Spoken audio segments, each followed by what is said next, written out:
Salut, c'est Trado, je suis content de vous retrouver pour la mise à jour des zones d'accumulation rationnelle sur les cryptos majeurs. Et je vous rappelle que ce format n'est pas destiné aux traders, il est destiné aux investisseurs, à ceux qui veulent accumuler petit à petit, progressivement pour le long terme, la retraite, la transmission, et bien les cryptos majeurs. Et on va commencer par Bitcoin. Bitcoin qui est toujours en train de récupérer de l'attaque baissière qu'il y a eu il y a maintenant à peu près 3 semaines avec le scandale FTX. En l'espace de quelques jours, on a perdu 27% sur Bitcoin et depuis on latéralise.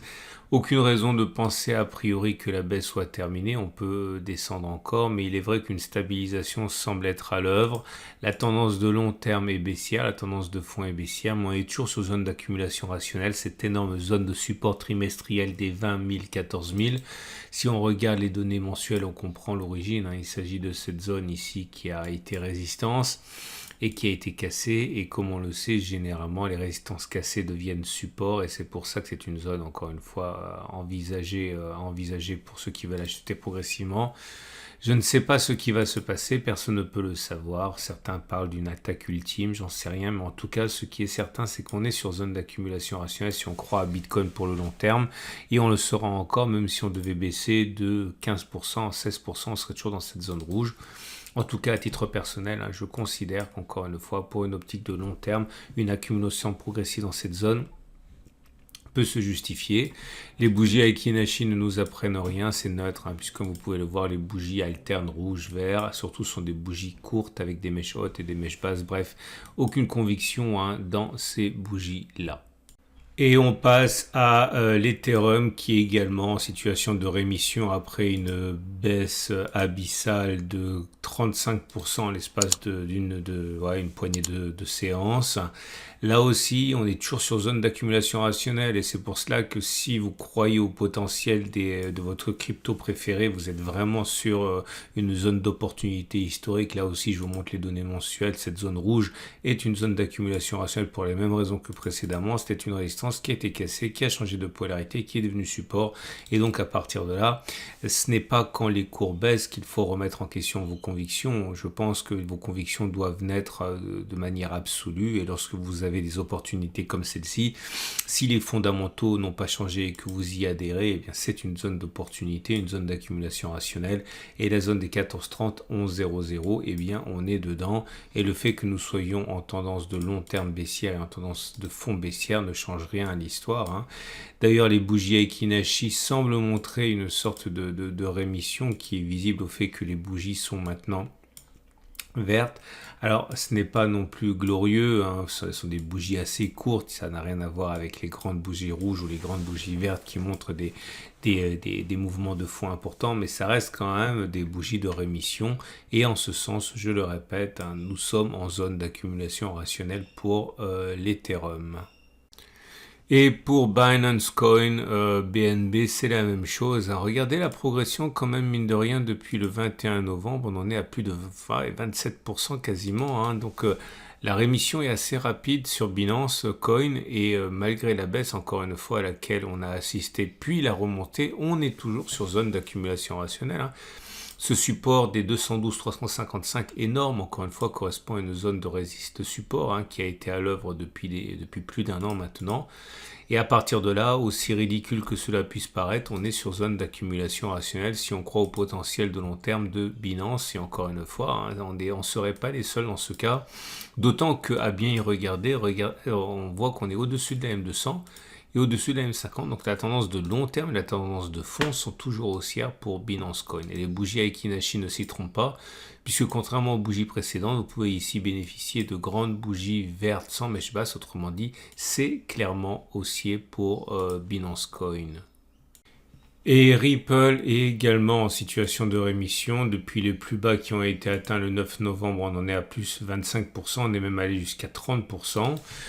Donc il est clair que certains parient sur une continuation de la hausse à long terme, suffisamment pour maintenir Ripple au-dessus de sa moyenne mobile à 200 jours. Donc la tendance de long terme n'est pas baissière, par contre la tendance de fond l'est encore. Les bougies Akinashi indiquent que pour l'instant c'est mieux puisque vous avez des bougies vertes, sans mèche basse, donc c'est pas mal. Plus probable que l'on continue de monter plutôt que l'on ait fait les plus hauts. Et cette grande zone rouge fait qu'on est en zone d'accumulation rationnelle. Et la raison est à chercher du côté des... toujours la même chose, zone de résistance qui a été cassée, qui est devenue support, dans laquelle on a végété pendant plus de 3 ans avant de s'extraire, d'y revenir. Et cette zone fait complètement joue son rôle. Et elle le jouerait même si éventuellement on perdait 70%, on serait encore dans la zone d'accumulation rationnelle, donc on pourrait acheter petit à petit tout au long de la descente à laquelle on assisterait, on serait toujours en zone d'accumulation rationnelle. En tout cas là on est à la limite de cette zone, on est encore dedans, mais ça se joue vraiment à quelques dollars près. Passons à Cardano qui n'est vraiment pas en très bonne posture pour le coup parce qu'on est en dessous de la M200, en dessous de la M50, donc la tendance de long terme et la tendance de fond sont toutes les deux baissières. Un support provisoire s'est établi à 0,29, 0,30, mais il est vraiment très fragile. Le vrai support, c'est le support trimestriel des 0,192, 0,127. Une zone immense qui correspond à la zone ici qui a été testée, créée toujours avec les mêmes paramètres, à savoir ancienne résistance qui a été cassée, qui a changé de polarité, qui est devenu support et qui pourrait recueillir les cours. Mais pour l'instant, encore une fois, sans préjuger du retour sur cette zone, on a un support intermédiaire ici qui est zone d'accumulation rationnelle et qui correspond, on l'a dit, au 0,29, 0,30. Le rebond est vraiment très mou par rapport aux autres cryptos. Et lorsqu'on regarde les bougies Akinashi, on le voit également au fait que les bougies ne sont pas vraiment haussières, sont toujours des bougies d'indécision avec des petits corps, des mèches hautes et basses.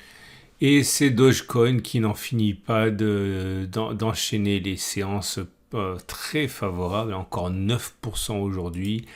Et depuis les plus bas du 20 novembre, on en est à 37%. Alors attention, la baisse est en conséquence puisque vous avez une baisse qui a été de 55%, donc il est normal et légitime que l'on connaisse une petite progression qui nous permet de nous maintenir au-dessus de la M200 et de la M50, autrement dit la tendance de long terme, la tendance de fond sont haussières et surtout la zone d'accumulation rationnelle est à 0,07. Les bougies Akinashi indiquent clairement que pour l'instant, on ne peut pas préjuger d'une fin de hausse. Au contraire, ce sont des bougies vertes, longues, sans mèche basse. Autrement dit, il est plus plausible que l'on continue de monter plutôt que l'on ait fait les plus bas sur Dogecoin. Et on va terminer avec Solana. Solana, la mal-aimée qui abandonne depuis la crise FTX 70% de sa valeur. Le rebond est mou, très mou. On a un support provisoire à 11,518 avec en ligne de mire les 5,1, 4,4 si on y va, ce qui n'est pas une garantie pour avoir une zone de support importante ici, ancienne zone de résistance.